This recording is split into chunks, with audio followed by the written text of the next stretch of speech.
जय मिथिला।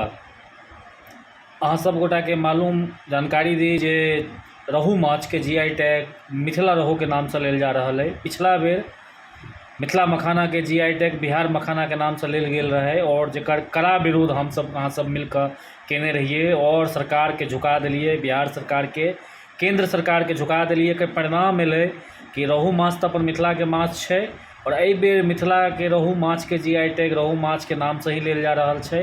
एहि बेर कोनो षड्यंत्र नहीं कयल जा रहा है, कोनो षड्यंत्र नहीं कयल जा रहा है। लड़लिए हम अहाँ सब तो लड़ाई की परिणाम भेले कि हमर अहाँ के हक एहि बेर मिल जा रहा है बिना लड़ने। एक बेर लड़लिए अपना सब मिथिला मखाना के जीआई टैग लेल तो एहि बेर अपन सबके दोसर हक मिल जा रहा है।